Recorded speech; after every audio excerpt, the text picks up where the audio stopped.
ही जिला शिक्षा पदाधिकारी के यहाँ जो छापा पड़ा, इसके पूर्व भी कई जिला शिक्षा पदाधिकारी जेल में हैं, उन पर मुकदमे चल रहे हैं, करोड़ों करोड़ की संपत्ति बरामद हो रही है। जो पटना के जिला शिक्षा पदाधिकारी हैं, इन पर कार्रवाई चल रही है, जांच चल रही है। जांच क्यों चल रही है? गिरफ्तारी होनी चाहिए इनकी। पटना के डीओ ने आरोपित किया है यहाँ के जिला कार्यक्रम पदाधिकारी स्थापना को कि ये भ्रष्ट हैं, भ्रष्टाचार में लिप्त हैं, अनियमित असंवैधानिक कार्य करते हैं। सचिवालय स्तर तक ये भ्रष्टाचार के पैसे पहुंचते हैं। आप लोगों ने तो नौकरशाह ने शिक्षा विभाग को बंधक बना रखा है और नौकरशाह मनमानी कर रहे हैं, तानाशाही कर रहे हैं, सामंतशाही कर रहे हैं, असंवैधानिक कार्य कर रहे हैं। ये डीओ और डीपीओ जो हैं बैठे हुए हैं केवल अब वसूली करने के लिए और कमीशन पहुंचाने के लिए। मिड डे मील में गैर शैक्षणिक कार्यों में क्यों दे रहे हैं? नमस्कार, दर्श न्यूज देख रहे हैं आप और मैं हूं आपके साथ दक्षा प्रिया। एक खबर जिसने पूरे शिक्षा जगत में हड़कंप मचा के रख दिया। जिस तरीके से कल घूस लेते हुए गिरफ्तार किए गए, उसके बाद से तमाम जो शिक्षक नेता हैं वो तो आग बबूला हो ही रहे हैं। लेकिन इस पूरे मसले पर खास बातचीत करने के लिए हमारे साथ अखिल भारतीय शैक्षिक संघ के राष्ट्रीय अध्यक्ष और बड़े ही शिक्षक नेता शैलेंद्र कुमार शैलू मौजूद हैं। सर, ये बताइए सर कि जिस तरीके से घूस लेते गिरफ्तारी की गई, ये तो अराजक दौर में गुजर रहा है शिक्षा विभाग। मौलिक अधिकारों का हनन, भ्रष्टाचार और गुणात्मक शिक्षा और गुणात्मक शिक्षा में परिवर्तन हेतु ये प्रयास किए जा रहे हैं, जिसमें भ्रष्टाचार सर्वोपरि है। उपचार यहाँ होना चाहिए, तो उपचार शिक्षकों का कर रहे हैं उनकी उपस्थिति को लेकर। कल ही जिला शिक्षा पदाधिकारी के यहाँ जो छापा पड़ा, इसके पूर्व भी कई जिला शिक्षा पदाधिकारी जेल में हैं, उन पर मुकदमे चल रहे हैं, करोड़ों करोड़ की संपत्ति बरामद हो रही है। अवैध तरीके से उगाई अभी भी जो पटना के जिला शिक्षा पदाधिकारी हैं, इन पर कार्रवाई चल रही है, जांच चल रही है। जांच क्यों चल रही है? गिरफ्तारी होनी चाहिए इनकी। डीपीओ स्थापना की गिरफ्तारी होनी चाहिए। पटना के डीओ ने आरोपित किया है यहाँ के जिला कार्यक्रम पदाधिकारी स्थापना को कि ये भ्रष्ट हैं, भ्रष्टाचार में लिप्त हैं, अनियमित असंवैधानिक कार्य करते हैं। यहाँ के अन्य जिला कार्यक्रम पदाधिकारी जो महिला के नाम पर हैं और उनके संबंध में भी कई घटनाएं हैं। बीओ के चार्ज में रहते हुए कई प्रकार का इन्होंने अराजक स्थिति उत्पन्न की है। ऐसी स्थिति में केवल आप शिक्षा में विकास के लिए प्रखंड स्तर पर शिक्षा विकास पदाधिकारी का वो कैडर बना रहे हैं, पहले से बीओ को क्यों हटा रहे हैं?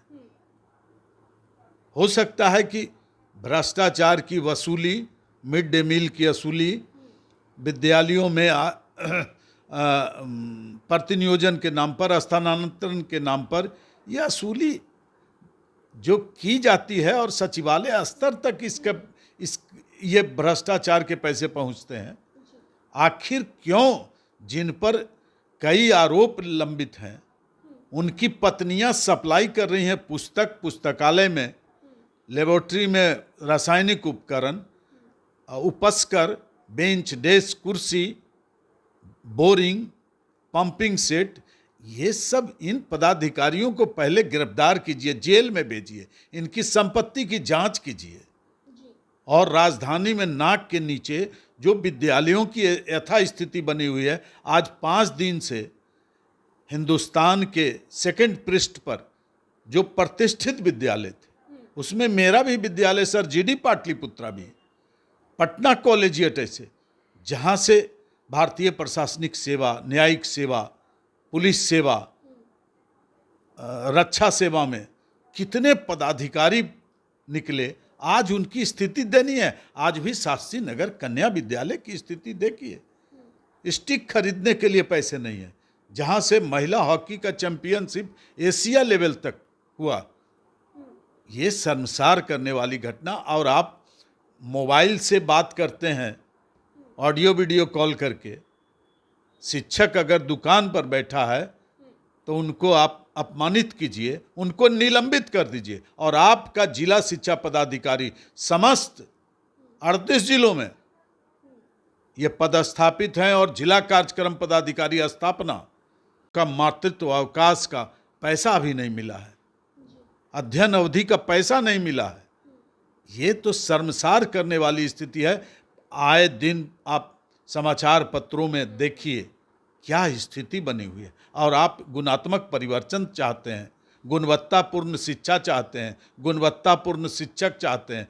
बीपीएससी में जो स्थिति है, आनन फानन में नियुक्तियां कर रहे हैं आप, ये गलत नियुक्तियां हो रही है। डोमिसाइल नीति के तहत तो और नंगा नाच हुआ है, आरक्षण मिला है, जबकि आरक्षण का प्रावधान नहीं है बिहार लोक सेवा आयोग या किसी राज्य के लोक सेवा आयोग में। और आपने यहाँ प्रावधान आनंद फानन में 4 लाख शिक्षकों की बहाली कर दी। कुछ शिक्षक गिरफ्तार हो रहे हैं, प्रमाण पत्र जारी निकल रहे हैं, आवासीय जाली निकल रहे हैं, विकलांगता के आधार पर जो नियुक्तियाँ हुई है। क्या बात है, आप किस प्रकार का शिक्षा चाहते हैं आप बिहार में? और पदाधिकारियों की बहाली करके, कैडर चेंज करके आप गुणात्मक परिवर्तन लाना चाहते हैं, ये आपकी भूल है। लेकिन वेतन की जहां तक आप बात कर रहे हैं सर, वेतन को लेकर भी शिक्षक काफी दिन से परेशान हैं। आप एक और कह रहे हैं कि ये संविदा पर बहाल हैं, ठेके पर बहाल हैं, ये नियोजित शिक्षक, इनको राजकर्मी का दर्जा मिलना चाहिए। आप परीक्षाएं ले रहे हैं, परीक्षाएं लेकर वेतन बंद कर रहे हैं। आपके पास पैसे नहीं हैं क्या?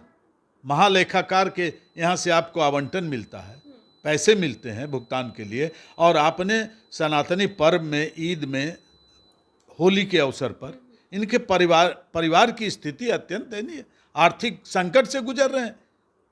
4-4 महीने से वेतन नहीं है इनको। प्राण, एसएमएस, एक क्या एचआरएमएस और सीएफएमएस, इसके नाम पर नई पेंशन योजना, पुरानी पेंशन योजना, एनपीएस, ओपीएस, इसका क्या आप नंगा नाच करके आप शिक्षकों को अपमानित और प्रताड़ित कर रहे हैं? क्या शिक्षक के लिए पैसा मिलता है और उनके परिवार भूखे रहें? उनकी पारिवारिक स्थिति संकट में, आर्थिक संकट में है, और उनको दुकानदारों से, आने जाने वाले लोगों से, कर्जदारों से उनको फजीहत झेलना पड़ रहा है। इस पर आपकी स्थिति नहीं है। आप लोगों ने तो नौकरशाह ने शिक्षा विभाग को बंधक बना रखा है, और नौकरशाह मनमानी कर रहे हैं, तानाशाही कर रहे हैं, सामंतशाही कर रहे हैं, असंवैधानिक कार्य कर रहे हैं। माननीय मुख्यमंत्री ने 10 से 4 की घोषणा की थी विधानमंडल से, और उसको इन लोगों ने लागू नहीं होने दिया। शनिवार को हाफ डे स्कूल था, लागू नहीं होने दिया। अभी जो 6:30 से 12:30 कहाँ प्रावधान है? 40 मिनट का किस कक्षा में है? कौन सी नीति में? नई शिक्षा नीति में है, मुदालियर कमीशन में है, कोठारी कमीशन में है? किस कमीशन के द्वारा रिपोर्ट में दिया गया है कि इस तरह का प्रावधान हो? नेशनल एजुकेशन पॉलिसी में मैं भी रिसोर्स पर्सन था राजीव गांधी के समय में, और अभी जो नई शिक्षा नीति 2020 लागू हुई है उसमें कहाँ प्रावधान है? आप नियम संगत बात करें, संविधान सम्मत बात करें, और जो सेवा शर्त नियमावली है और उसके अनुसार कार्य करें, नियुक्ति नियमावली है। और जो आप राजकर्मी का दर्जा, एक ढकोसला, प्रधानमंत्री माननीय मुख्यमंत्री ने स्पष्ट गांधी मैदान में घोषणा की थी कि एक मामूली सी परीक्षा होगी और जिसमें सारी व्यवस्था से राजकर्मी का मिल जाएगा। और आपने परीक्षा लिया, मूल्यांकन किया, वो राजकर्मी बने, फिर उसी विद्यालय में आपने उनको पोस्टिंग कर दी और वेतन के लाले हो गए। आप सम्मान करना सीखिए, शिक्षा के प्रति, शिक्षकों के प्रति, शिक्षालयों के प्रति। सर, मेरा एक सवाल है, आपने देखा होगा कि पिछले दिनों एक तस्वीर सामने आई जहां पर जो बीपीएससी टीआरई 3 के जो अभ्यर्थी थे उन्होंने शिक्षा मंत्री को दौड़ा दिया, और लगातार आए दिन तस्वीरें अब सामने आ ही रही हैं इस तरह की। तो आईपीएस हैं, इन घेरे जाएंगे।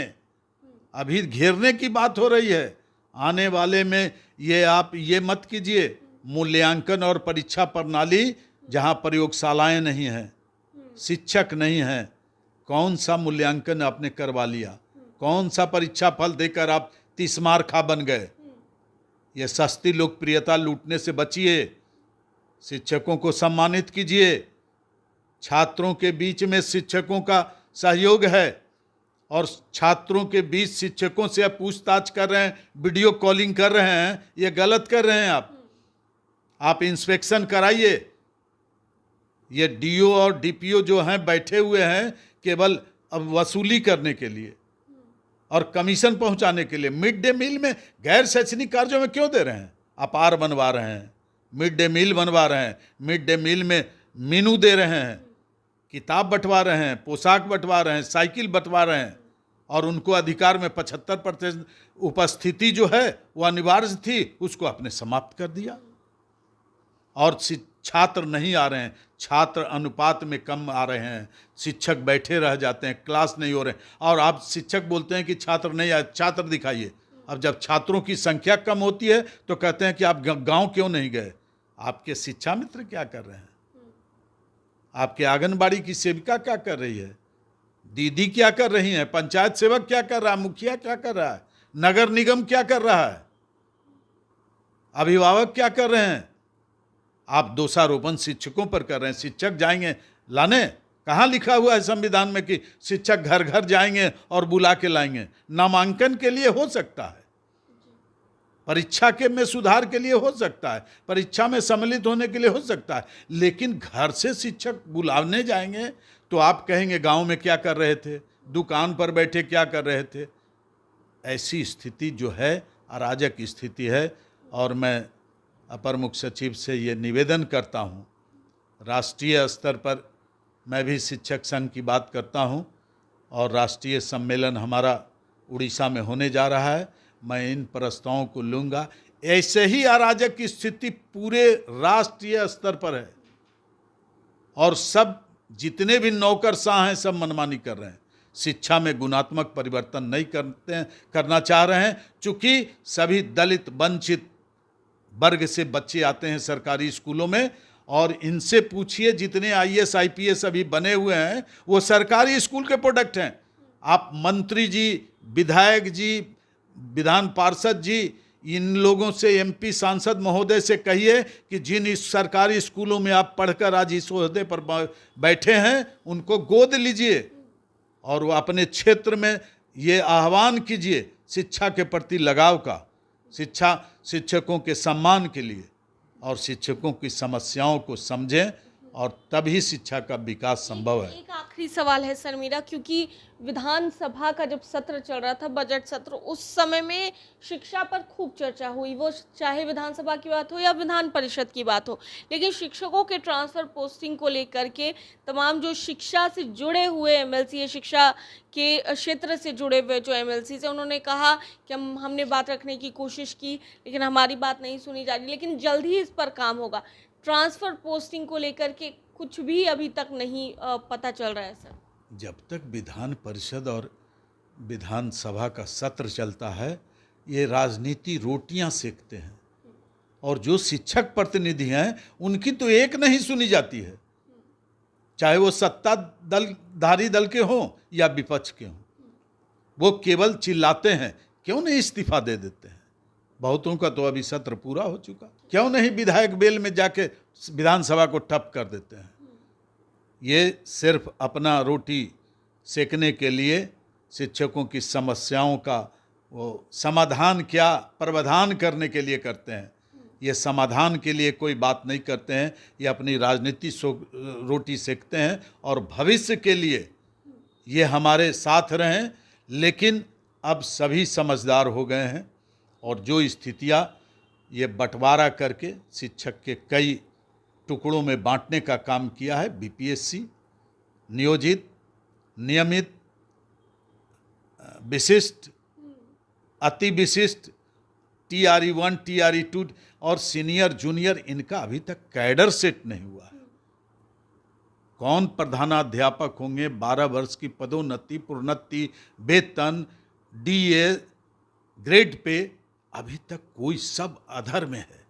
ऐसी अराजक स्थिति है शिक्षा विभाग में और शिक्षा में परिवर्तन चाहते हैं और बिहार का विकास चाहते हैं। ये बिल्कुल अंधेर नगरी चौपट राज है और शिक्षा में विकास ये नहीं चाहते हैं। अशिक्षित रहेंगे, इनका झंडा ढोएंगे यही, और पलायन नहीं रुकेगा जब तक शिक्षा का विकास नहीं होगा। चलिए, बहुत बहुत शुक्रिया सर हमसे बातचीत के लिए। तो हमारे साथ शैलेंद्र कुमार शर्मा जी थे, और क्या कुछ कहते नजर आए हैं, क्योंकि लगातार शिक्षकों के मुद्दे उठ रहे हैं, ऐसे में इनसे ही बात करने की कोशिश कर रहे थे। क्या कुछ कहते नजर आए, आप सुन रहे थे।